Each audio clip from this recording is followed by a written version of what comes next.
Chapter 18. Now Jehoshaphat had riches and honor in abundance, and joined affinity with Ahab. And after certain years he went down to Ahab to Samaria. And Ahab killed sheep and oxen for him in abundance, and for the people that he had with him, and persuaded him to go up with him to Ramoth-Gilead. And Ahab king of Israel said unto Jehoshaphat king of Judah, Wilt thou go with me to Ramoth-Gilead? And he answered him, I am as thou art, and my people as thy people, and we will be with thee in the war.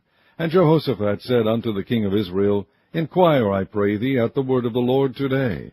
Therefore the king of Israel gathered together of prophets 400 men, and said unto them, Shall we go to Ramoth-Gilead to battle, or shall I forbear?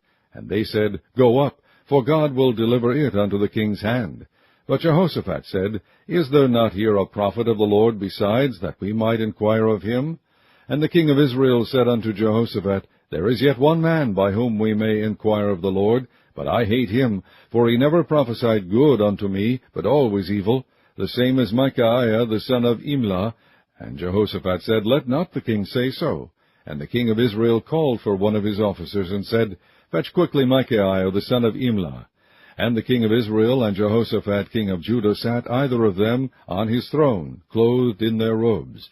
And they sat in a void place at the entering in of the gate of Samaria, and all the prophets prophesied before them. And Zedekiah the son of Kenaanah had made him horns of iron, and said, Thus saith the Lord, With these thou shalt push Syria until they be consumed. And all the prophets prophesied so, saying, Go up to Ramoth-Gilead and prosper, for the Lord shall deliver it into the hand of the king.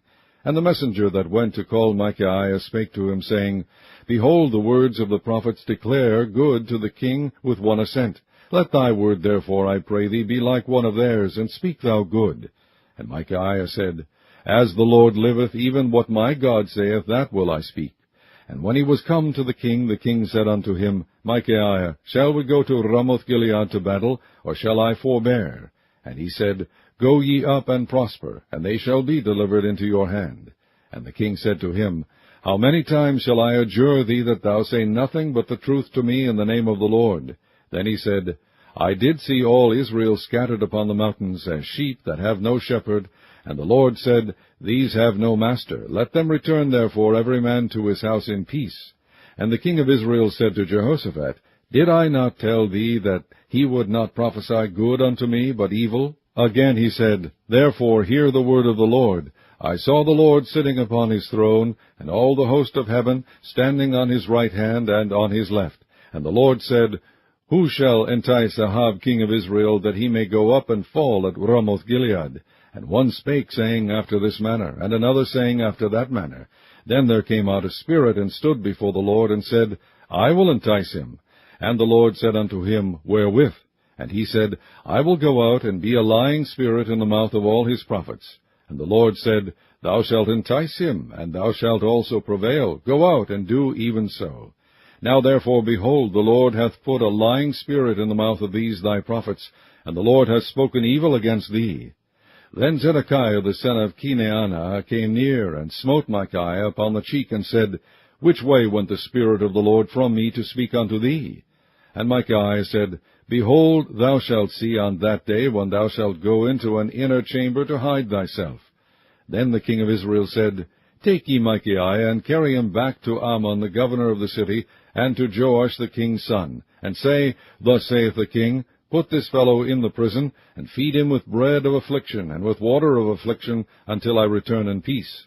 And Micaiah said, If thou certainly return in peace, then hath not the Lord spoken by me? And he said, Hearken, all ye people. So the king of Israel and Jehoshaphat the king of Judah went up to Ramoth-Gilead. And the king of Israel said unto Jehoshaphat, I will disguise myself, and will go to the battle, but put thou on thy robes. So the king of Israel disguised himself, and they went to the battle. Now the king of Syria had commanded the captains of the chariots that were with him, saying, Fight ye not with a small or great, save only with the king of Israel. And it came to pass, when the captains of the chariots saw Jehoshaphat, that they said, It is the king of Israel. Therefore they compassed about him to fight. But Jehoshaphat cried out, and the Lord helped him, and God moved them to depart from him. For it came to pass that, when the captains of the chariots perceived that it was not the king of Israel, they turned back again from pursuing him. And a certain man drew a bow at a venture, and smote the king of Israel between the joints of the harness. Therefore he said to his chariotman, Turn thine hand, that thou mayest carry me out of the host, for I am wounded. And the battle increased that day, howbeit the king of Israel stayed himself up in his chariot against the Syrians until the even, and about the time of the sun going down he died.